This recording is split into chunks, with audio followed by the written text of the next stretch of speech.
Greetings everyone. Today we have with us Donna Parks, a veteran World Federalist. Donna Parks joined the CGS in 2010.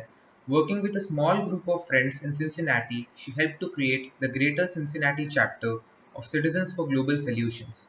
In 2013, Donna was elected to the board of the CGS Action Network and in 2019 to the board of the CGS Education Fund. Donna is currently the board chair of the CGS Education Fund. Donna also chairs the CGS Education Fund Executive Committee and is a member of the Leadership, Development, Finance and Strategy Committees. She is one of the three CGS representatives to the World Federalist Movement Institute for Global Policy. Donna chairs the CGS team responsible for Mondial, our biannual journal, and serves as an advisor to the Young World Federalists. Donna has a BA and a MA in mathematics with a concentration in statistics. She has been retired for 13 years after working over 30 years in the global pharmaceutical industry, where she had responsibility for global clinical data management and global regulatory submissions. She decided to dedicate her retirement to spreading the good news. Democratic World Federation, with enforceable world law, offers a solution to the threat of nuclear war, a way to save our fragile planet, and a path to universal human rights. So, thanks a lot for joining us in today, Donna. It's a pleasure to Thank have you. you. Thank you. It's a pleasure to be here. I'm delighted to be with you. That being said, I'll start with the first question, and I believe it's a universal question for all the World Federalists that I come across. Why and how did you end up becoming a World Federalist? Well, I'm very late to the becoming a World Federalist, late in my life. It wasn't until after I retired from work that I was studying. I joined a small group of people, and we started reading about World Federation. And I was amazed that I had never heard of this before. I was raised during the Vietnam War. If you can imagine that, think back that far. Well, you can't, but I can. And so I have been against war my entire life. And also I was raised under the threat of nuclear destruction. My family lived just outside New York City. And we always thought New York would be a target of an atomic bomb. And, you know, my father built a air raid shelter, a bomb shelter, we called it. And we used to practice hiding under our desks with our hands over our head. Anyway, so when I read about World Federation and realized it was a way to end war, I realized it was a way to end war, to abolish nuclear weapons, and to protect our environment and protect universal human rights, and it would enable us to deal with the pandemic. It was like, wow, this is such a great idea. Why haven't I heard of it before? So I was like in my, how old was I? I was late 50s, I think. I was able to retire early, so it was in my late 50s. So anyway, so I was trying to decide what to do with the next chapter of my life. And I decided this was worth fighting for and working for. I remember the group I was with was actually a spiritual group from my church. So it was sort of also a spiritual decision. You know, we prayed and read these books, and so I sort of am embarrassed to say this, but I sort of was in discussions with God, or the mystery that we called God, that I said, okay, I'm going to work on this, but I don't know what an aging white woman in Cincinnati, Ohio could possibly do, but I'm going to try. So here I am. Trying. That's how I became a World Federalist. Well, that's a very interesting journey, and though I haven't undergone the apprehension and the fear of living under a war, living under circumstances of war, but I do very much understand the situations that used to prevail then, and of course through movies, through sort of stories and other books and so on. So I believe since childhood there must have been some or the other way. Like, why couldn't things work out in a better way? Why don't we have a world government where we won't have any wars? And that sort of resurfaces when we read this in text. So, could you tell us something about the Citizens for Global Solutions? Sure. Citizens for Global Solutions was originally called the World Federalist Association. Well, actually, even before that, it's a long history. I believe that there was a group in the US called the United World Federalist, which transitioned into the World Federalist Association, which back in the early 2000s then merged with the Campaign for UN Reform to create Citizens for Global Solutions. So we are a very old organization. Next year, we'll be celebrating our 75th anniversary. We have two branches. The Education Fund in the US, it's called a 501c3. It's a tax deductible nonprofit. And then the Action Network is a 501c4 in the US, which is a nonprofit, but donations to it are not tax deductible. So, and that is the only arm that can work in the political, well, it's the only arm that can like raise money for political candidates. Both arms can do a little bit of lobbying, but there are limits on how much lobbying a 501c3 can do, whereas there are no limits on what the 501c4. So we do have those two arms. A couple years ago, back in 2015, 2016, we went through a really difficult time in that there was a lot of disagreement within Citizens for Global Solutions about how active we should be and how loudly we should talk about World Federation. And in fact, I have to say, when I first joined CGS and went to my first meeting in 2010, before that, I was shocked that they didn't talk about World Federation, because I was told this is the World Federalist organization in the US. So, and that's why we joined it, my small group and I from Cincinnati. And so we had to, but so what's happened since then is after lots of serious discussions and some going through a healing process, we finally did agree that we would clearly state that the Education Fund mission is to educate and advocate for a democratic world federation. And the people who didn't like that left. And so we are now unashamedly World Federalist organization again. So we are also the largest member of the World Federal, the largest U.S. member, not the largest member, the largest U.S. member of the international group, the World Federalist Movement Institute for Global Policy. So that's another important. That's important to us because we recognize. So we recognize that without working with others, we need a global government.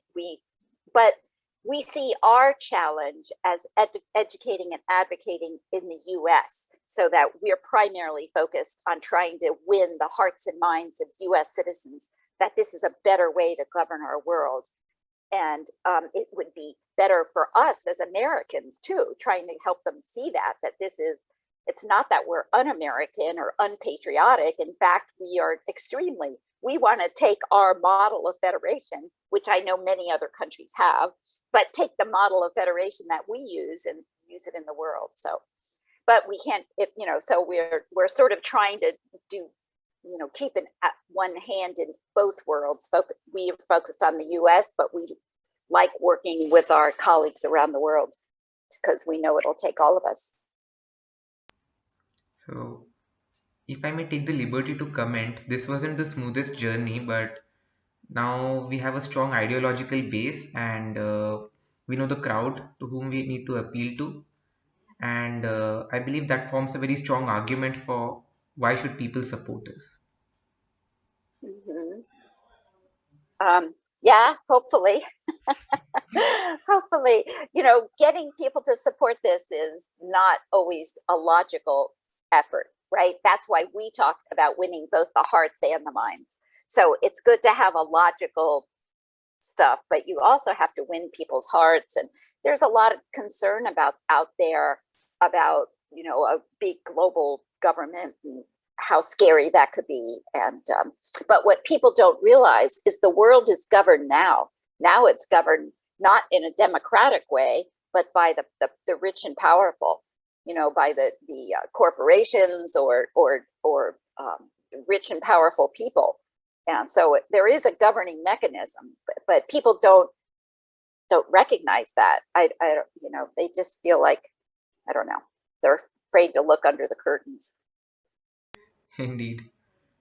So I'll move on to the next question. In a recent article of yours, titled "Military Suicide: One More Reason to Abolish War," you talked about how it's important to end the millenniums of military culture and progress towards a society bereft of people killing each other for the sake of a misinterpreted narrative of nationalism. So, how do you intend to achieve this? So you mean achieve? So let's see. So what I'm trying to say is that if we had a democratic world federation with the ability to create enforceable world law, the legislative arm of that body could pass a law that says war is outlawed and nuclear weapons are outlawed. And then if any nation continues to have nuclear weapons or attack another nation, though the people who make that decision would be arrested, tried in a court of law, and if found guilty, put in jail. And it's so that is kind of the concept, is that we would want to just to have international law that outlaws war and nuclear weapons, and then enforce it. And people who are used to living under the rule of law understand how that works. So the idea is that that law would be universally and individually applied. It would not be applied to a whole nation. So that if a group in one country were to attack another country, it's the first country's people wouldn't be held accountable. It's the rulers or the leaders or whoever it is who sent those bodies into war or set off those weapons. So does that answer is that what you're asking? Yeah, it does answer my question. Oh, good. Good. Yeah, so in fact, I also look forward, and not just me, a lot of other people will look forward to having a world where we hold a political executive accountable for the actions done by a government rather than the people. Yes. That's what actually fosters things like racism and, let's say, prejudice and so on. So we really need to address this seriously. That being said, leading a very old organization, which I believe is older than the World Federalist movement itself, and being quite well established, why do you think we haven't been able to achieve a world federation yet? Boy, that's a good question. And actually, I think our organization is the same age as the World Fed. I think we got started in the same year. So I don't know that we're older than the World Federalist movement, but we're old. Yeah. Why haven't we been successful?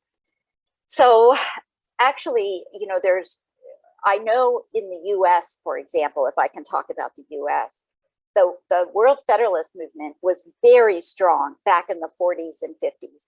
We had over 150,000 members at one point. Is that world? In the 150,000 members, according to my research.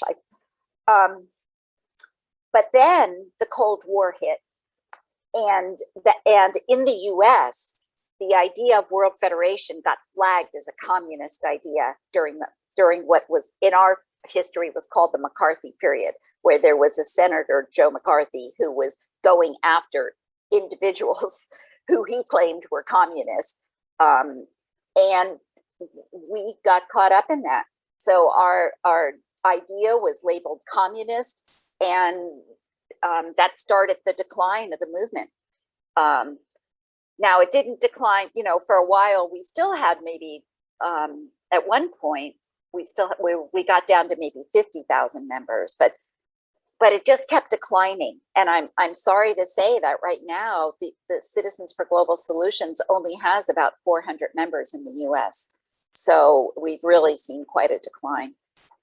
I think that I can't speak for the whole world. I don't know what's gone wrong other places, but in the US, we have an incredibly powerful military industrial complex.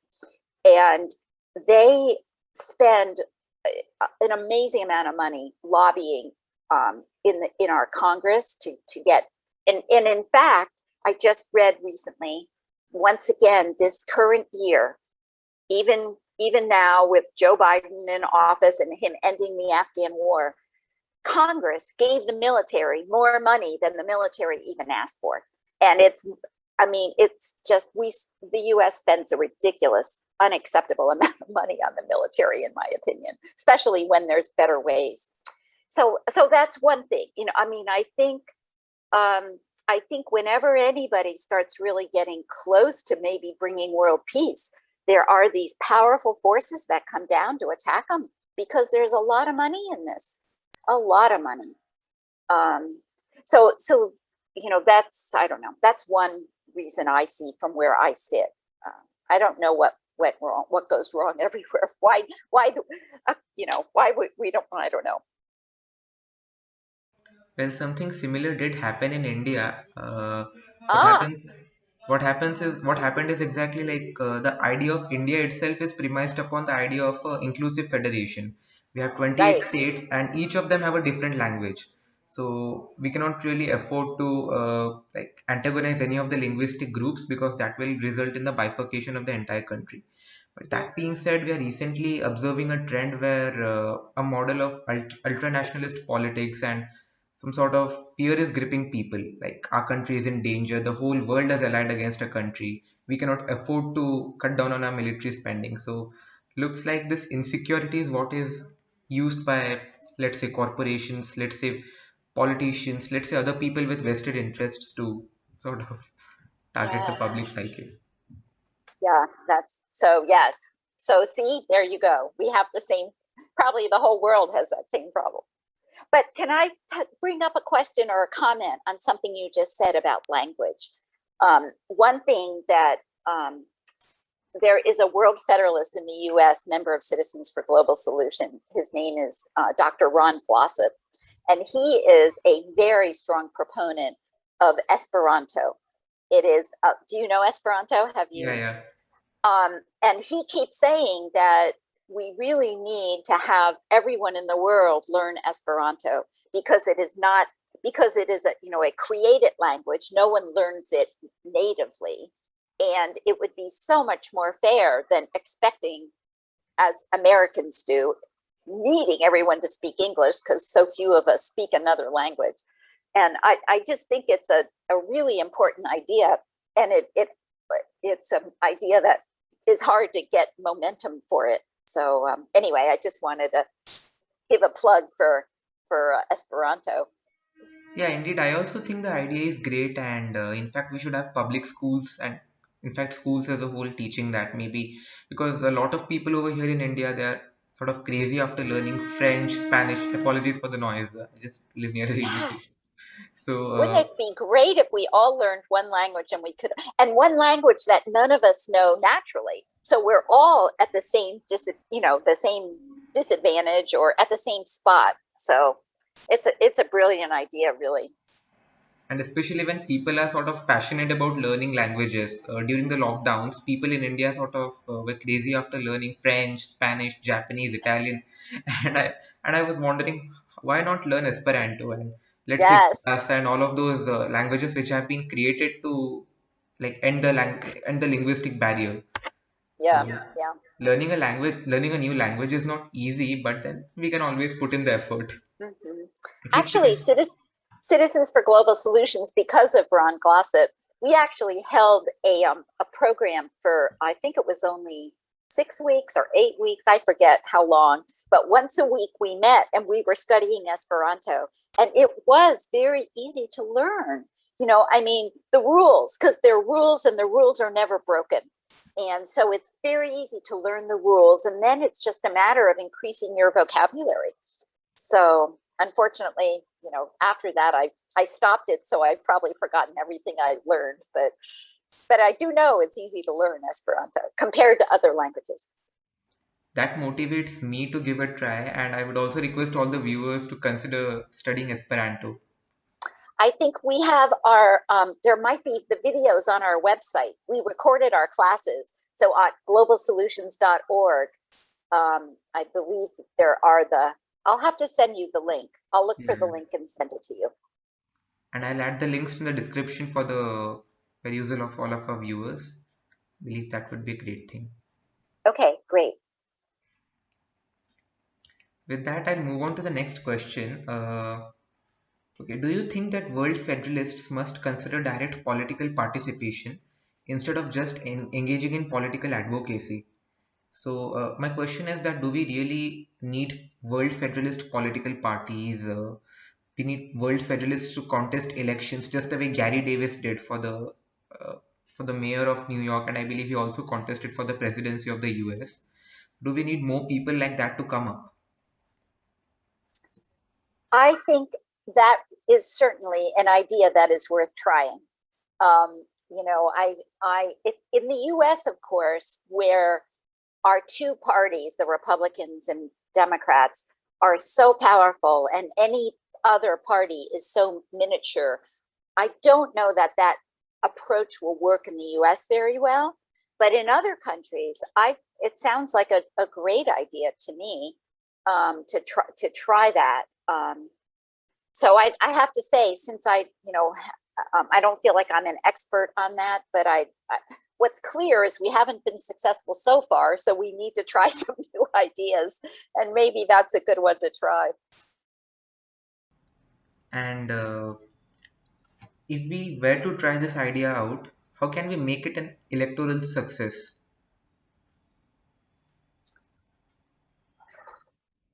Well, I think it goes back to winning hearts and minds, right? You've got to win the hearts and minds of people that you've got a better solution than that what we have now.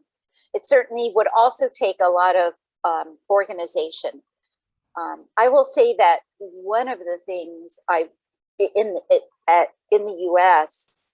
at Citizens for Global Solutions, a lot of the World Federalists are very passionate about the idea, totally committed, enthusiastic, hard working, but not exactly, but more scholarly than kind of organized.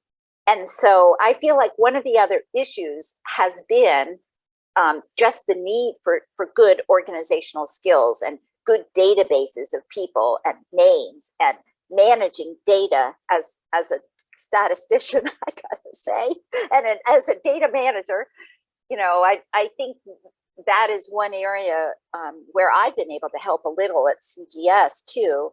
And in general, I think if we try the political approach, we'll certainly need to tap into the skills of people who know how to do that and know what you need. I'm certainly not one of them, but there must be people out there who know that. We could talk to the Green Party, maybe. That would be a great idea. Maybe we could join forces with the Green Party. There's an idea. We could convince the Green Party that for them to be the best way for them to be successful would be to have a democratic World Federation, and maybe we could become the Green World Federalists. Yeah, that does sound great. I would really appeal all of the people in watching this video to comment on this in the comment section and do let us know what your opinions are.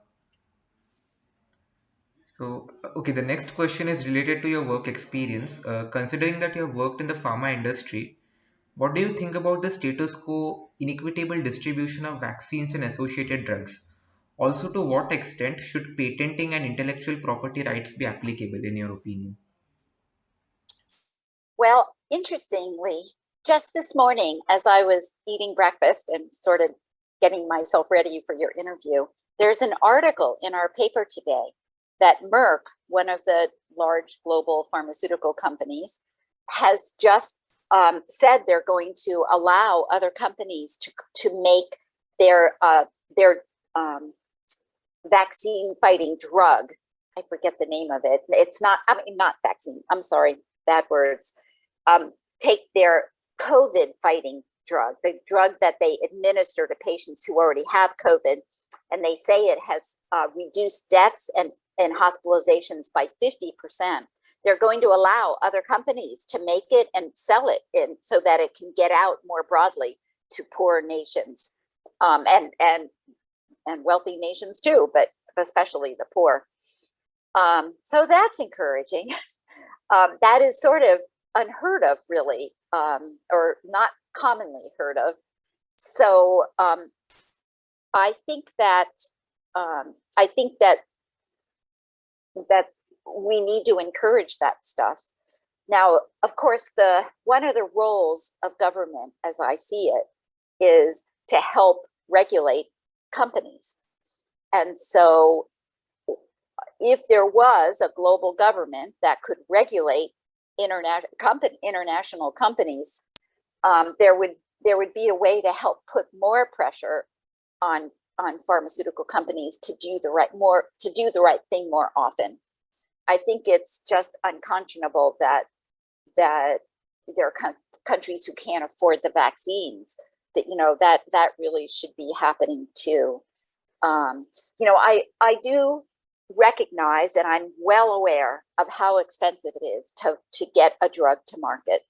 That the regulatory hurdles are huge. It takes a very long time, a lot of resources. And you need everybody from the scientist in the lab through the data managers and statisticians, and even more complicated is those people who literally produce the drugs, the pharmacologists who figure out how to put them together and bind them and do it with quality so they're not contaminated. I mean, it is a complicated, expensive process.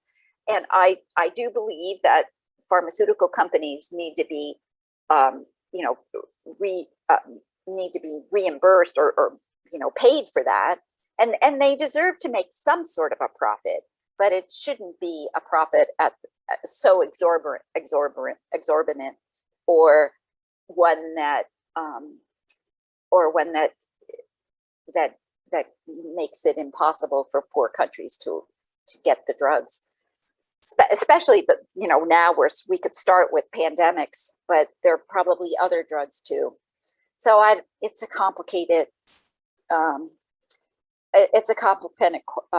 issue, but I do think there's the possibility of having it done right. And sometimes, as always, companies do the right thing, as Merck is doing right now, and sometimes they need a little push to do the right thing. Your question about what extent should patenting and intellectual property rights be applicable?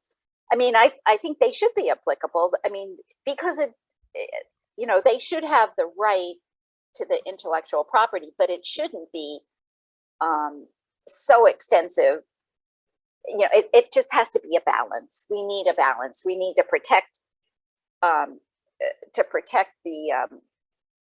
both the intellectual property and the access, and balance that with getting access to the drugs at a reasonable cost. Yeah, a balance between corporate social responsibility as well as, let's say, individual profit making. Mm-hmm. And Yes. that's what forms the basis of a successful business. So hopefully we might come up with something. And I personally believe that a world federation is the best way to achieve that. Else countries will continue squabbling amongst themselves, and that will continue. So yeah, I'll go on to the next question, which is that is a world federation supposed to be a solely political entity? Like, does a struggle just end with politically uniting countries, or does it go beyond? Oh, so I was in this small group that started me down this path, and one of the members of the group was a Jesuit priest, a Catholic Jesuit priest. And he has this vision of hope that has 5 pillars in it. And one of the pillars is a democratic world federation, but there are other pillars such as economic democracy and global ethics and nonviolence. So I think that, of course, a vision for the world to be a better place is more than just the politics. But I will say that after what I've seen this video, I actually go to the university, Xavier University, which is a Jesuit school here in Cincinnati.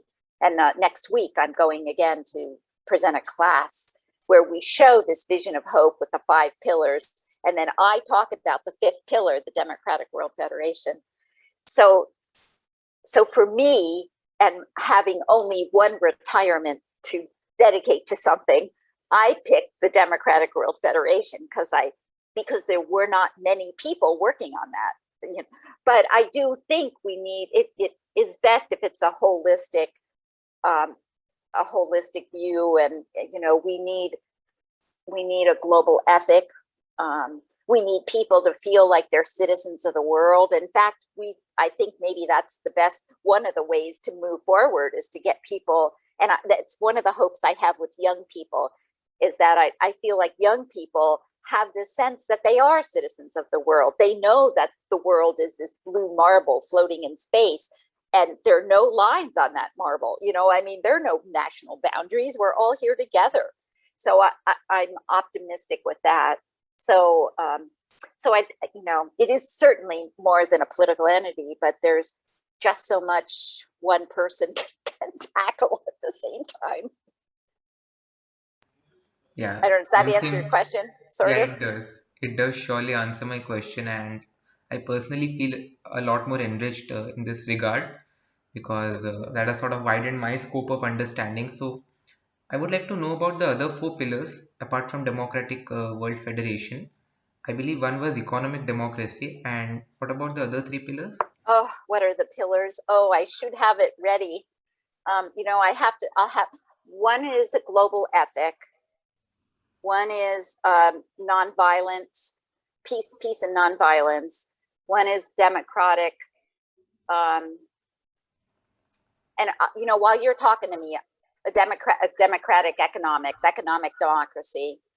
And I will go look it up while you're talking to me and find the 5th. One is the World Federation, or Democratic World Order, he calls it. So I'll go look for the other while you talk to me and let you know later. Sure, sure, sure. Uh, so with that, for the next question, considering the present day scenario, a lot of citizens aren't the happiest Oh, with. Oh yeah. I'm sorry, I found it. It's human rights. Human rights. The 5th one is human rights. So it's economic democracy, a democratic world order, nonviolence, a global ethic, and human rights are his 5 pillars of his vision of hope. I'm Wow, sorry. that's a really great idea, and I believe we must have posters and sort of let's say more materials with which people can put up on their walls and let's say have a glance at every day. I personally You would know, like to do that. I'll send you, his video is a little bit outdated because it was made a while ago, but it's an excellent video. And I just went to look for it on the Xavier University website to show it at the class on Monday, and it's not there.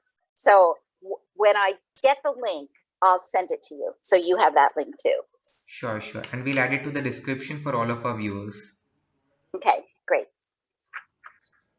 So with that, going to the next question. Considering the present scenario where a lot of citizens aren't the happiest with their governments and the essential parameters of growth, as we just discussed, the 5 like principles, the growth in those parameters they aren't quite optimistic. So do you think that our movement can achieve a significant impetus from this situation? Well, frankly, I think the fact that the governments aren't working very well is a significant impact that we have to do something. It sort of boggles my mind that people think we can solve global problems at anything other than the global level. It's just not surprising to me that the national governments cannot solve global problems. Of course they can't. You know, you can't. The problems were to some extent created because we don't have better global governance. And was it Einstein who said can't solve a problem. I don't know. Somebody said something about that. I'm sorry, I don't have the quote in my head, but you can't solve, you've got to think about what level you can solve that problem at. And so I feel like it's a huge reason to, it actually is an impetus to solve the problem. But I also think that, maybe here's another thought, is that since when you talk about ending war and eliminating nuclear weapons, all of a sudden there's all this negative energy, or it's even hard to get those thoughts in the mainstream media, because I think that the military industrial complex controls that too, or doesn't let it in. But the climate, maybe we really need to lead with the climate issue rather than the war issue, and try to use that, even with COP26 happening next week, and I understand. Another thing I saw in today's paper was that there is a new little video clip at the UN with a dinosaur saying going extinct is a bad thing or something. Maybe that is the impetus. I've also thought, would you please reach out to Greta Thunberg? That's what you should do. Get her on our side. She's a remarkable, I feel like a young person should reach out to Greta and get her to see that this would help.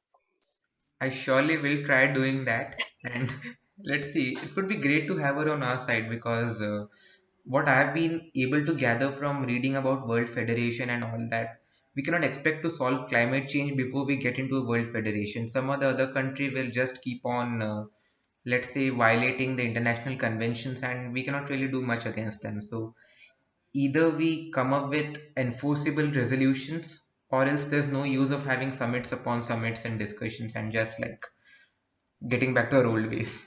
I'm with you. Just explain that to Greta and her. She's a remarkable young woman. And anyway, great. And being associated with the CGS since 2010, you must have witnessed 8 years of the Week for World Parliament until now. Today marks the end of the second largely online WWP, and this is a very auspicious occasion on which we are having this interview. Today is the last day of the Week for World Parliament.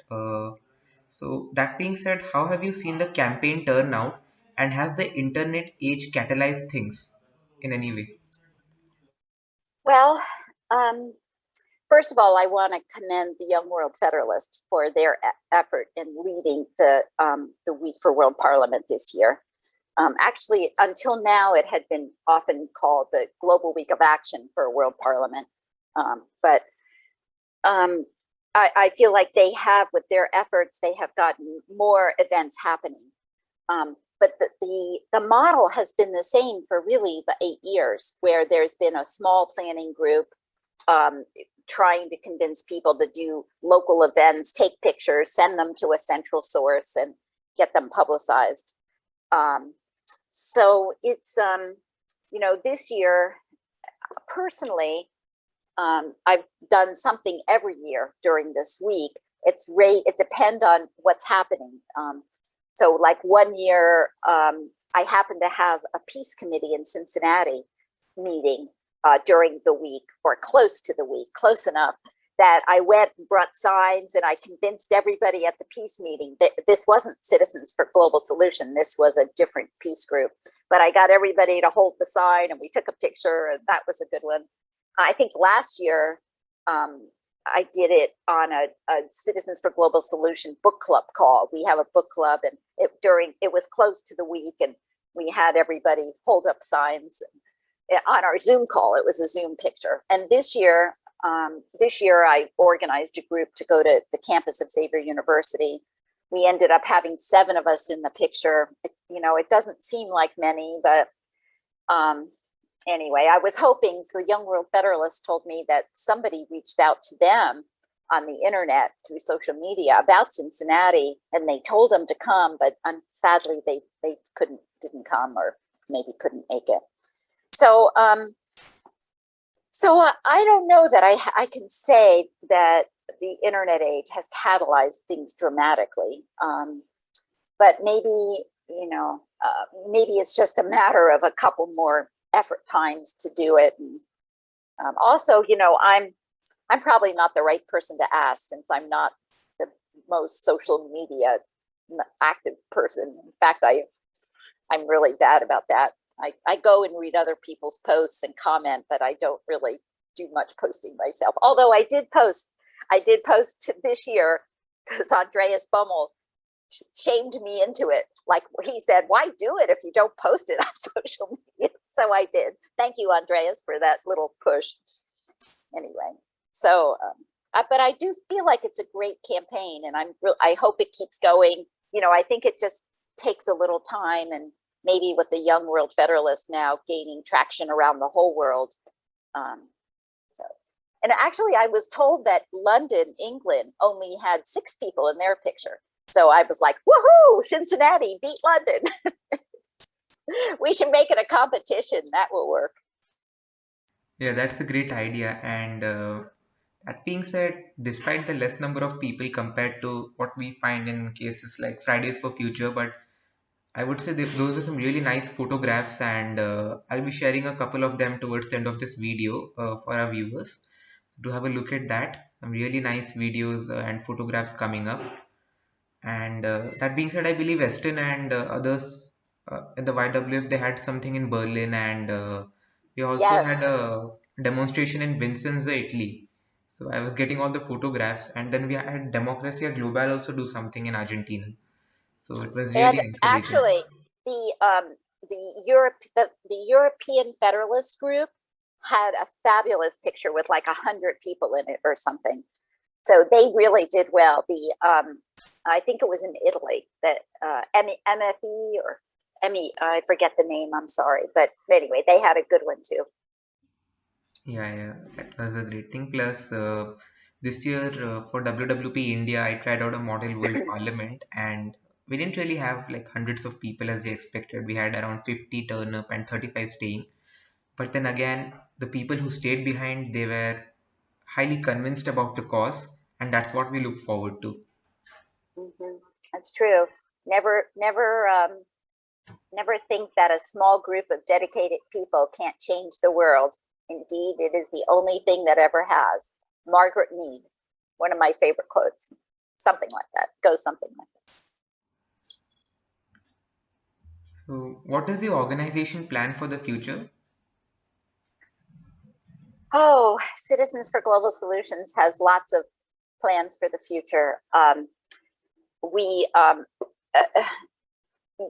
just right now finishing up our theory of change, a revision to our theory of change. I don't know if you know about theory of change as a way to kind of think strategically, but you start with the end in mind.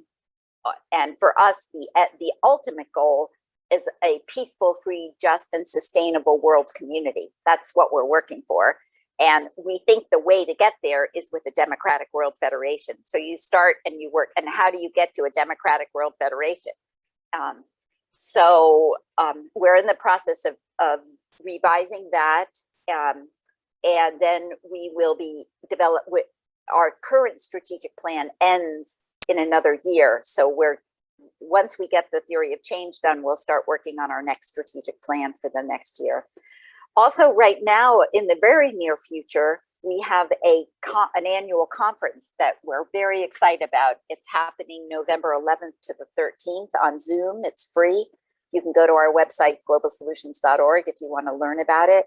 This is the first time, I believe, that we have 5 speakers representing the 5 different paths to a world federation.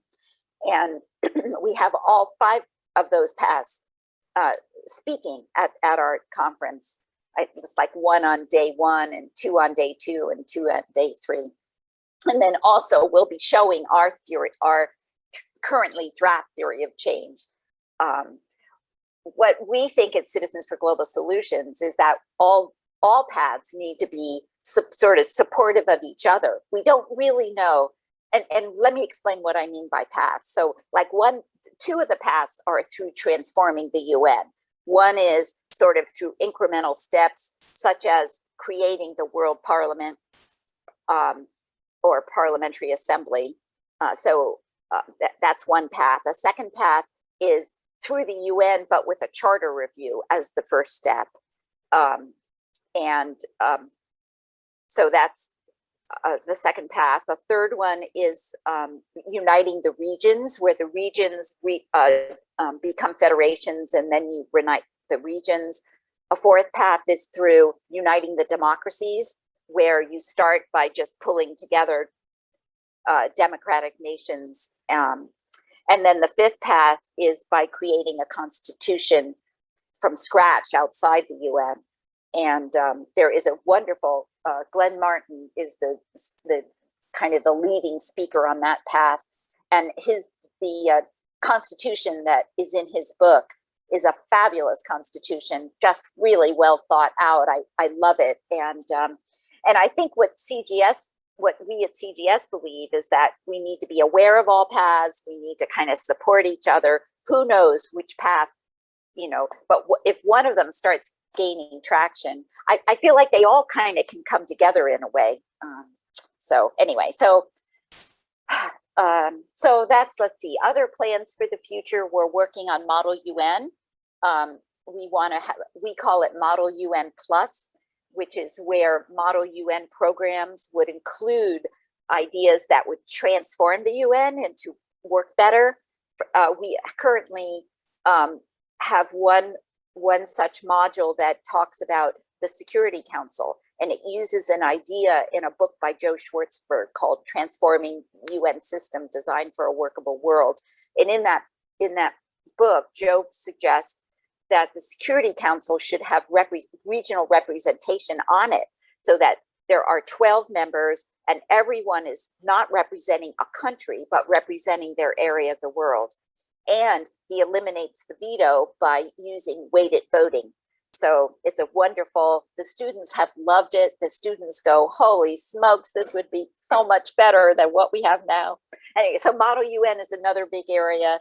We're also planning on trying to reach out to environmentalists and work more with them, and reach out better to the peace movement and work with them, and to human rights. So, but we have lots of plans. We right now though, we just hired our second full-time staff person,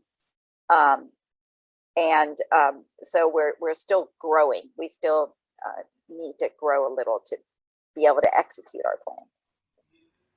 But that event sounds exciting and I'm looking forward to attending that. Great. So really, it would be great to know how the 5 paths work, and but I believe that would we will be recording it. So for people who can't attend, we will record it and have it accessible on our website too, I'm sure. Sure, that would be a great initiative indeed. That, again, how do you perceive? I just forgot. One huge plan is we are redoing our website and putting a lot of energy into that. So, but we don't know quite when that will be ready, but that is another big plan. We're updating our website. Go ahead, sorry. Looking forward to the new website. So with that, again, how do you perceive the increasing involvement of the youth in the movement, especially the phenomenal rise of organizations such as the Young World Federalists? Oh, it is so wonderful. I am so energized by the Young World Federalist and any young person who gets engaged. One of the serious problems of the movement has been that it's old people. And I'm fairly old, but I'm young by their standards. So when I'm the young person, that's a problem. So it is, first of all, it personally energizes me, because it sometimes it does seem hopeless and we're tackling such a big thing. And so I just get a lot of energy and a lot of, new ideas from the young people. You guys, what we have to do is win over the young, and old people can't figure that out without the young. We just can't, we don't know how to think that way, talk that way, use the technology that way. So I know the Young World Federalists also have a conference coming up soon. And I have to say, I'm totally excited that they have decided to recognize John Blasto and myself as being young at heart. So I'm super excited to be getting that award from the Young World Federalists. So I do all I can to try to help support them and, you know, advise them. Although most of the time I'm picking their brains. It's kind of a reverse advising role. But plus, they're fun to work with. They're just fun. Yeah, indeed. What started with Nicholas Rowe and John Blewett 2 years ago, Yep. it's come to such a big state now, and I personally felt a lot inspired by watching the video consisting of John Blasto and Daniel Blewett, and we had Liam Herbert also over there. Then I came Mm. across your panel discussion where I believe we had Emilia Ismail, we had you, we had Eston, we had Elizabeth Gamara and others. That was And a Women's Day. That was an International yeah, Women's Day. Yeah, that was fun. so I've been following you all since then, and again, like it feels great to be in interaction with all of you and working with all of you. Mm-hmm. One And important step is the Young World Federalists in July became associate members of the World Federalist movement. And now Nicholas Rowe is standing for election to be one of the committee chairs for the World Federalist movement. So that is awesome. And I know Eston has said he's willing to work on one of the WFM committees on membership and outreach. So I think the World Federalist movement needs the Young World Federalist very much, and I'm excited. And there's also a group of young European Federalists, and one of their members is also standing for election at the at WFM, the Congress this weekend. So it's very exciting. We absolutely need the young, absolutely, or it's gonna die. well, I believe they all would be a very great addition to the movement, and fully the movement will go ahead and we'll be able to popularize this amongst the youth. Uh, To be honest, the youth does believe inherently that all of our historical superstitions and prejudices and all that needs to be taken care of and that needs to be done away with, because people nowadays, they are working across continents and they don't really like this form of conflict that arises. So we can actually reach out to the youth in a very effective way. mhm. With that, I'll come to the last question. How can people outside the US get involved with the CGS? Well, there's our website. So again, I do want to say let me say this. We welcome anyone getting involved with CGS, but we also encourage people to if there is a Federalist movement in your country, a Federalist group, then, we encourage the people in Argentina to join in with Democracia Global. We're not in competition with each other. We're trying to collaborate, so we encourage people to get involved with whatever the young should get involved with the Young World Federalists. However, young people who live in the US will get honorary membership in Citizens for Global Solutions if they join the Young World Federalists. And we send them a free copy of Planethood, this excellent little book. And we are going to reach out to them once a year to get their ideas for us. But back to your real question of our website, you can sign at the bottom of any page. You can sign up to get our newsletters. Our newsletters come out once a month, so it's not too much. Maybe it's not enough. See, that's like an old young thing. You can follow us on Facebook or Twitter, we, one of our most successful programs is our book club, where we meet usually it's the second Saturday of each month, although in November it's going to be the third Saturday because the second Saturday we're having our conference. And we discuss a book about World Federation. And we've been reading books with the authors are still alive and join us. So it's a wonderful, right now we're reading One World Democracy. And it is actually the first book I read that got me into World Federation. So that's been fun having the authors with us and talking about it. So anyway, I think, is that a good enough answer? Does that Yeah, answer your that's question? indeed a great answer, and I'll put the link to that also in the description. So a lot of links in the description, but going through all of that is very, very much worth it. Oh, And here's another thing. We welcome blogs from anyone. We're happy to, we love blogs that we can print, post on our website. So that's, you can also, you can send a blog to outreach@globalsolutions.org. And we'd be delighted to post blogs. So that's wonderful. So with that, thank you very much once again, Donna, for the interview and for sharing your wonderful opinions. I personally feel a lot more enriched, and I've developed a new perspective of the World Federation, and that has strengthened my personal belief in the idea. So, with that, looking forward to closely working with you, and looking forward to further occasions where we can meet and interact. And I thank also all the viewers who are watching this video. Kindly share it with all of those people who you think will support the idea, and kindly go through the links that are put in the description. I believe getting involved with Citizens for Global Solutions is a great thing, and if you stay in the US, to consider joining them. They are a great organization. And if you're not in the US, as Donna said, you can contribute articles, you can contribute blogs, you can contribute in different other ways. You can reach out to them and know about organizations in your country. And with that, thanks and regards. Have a nice day ahead.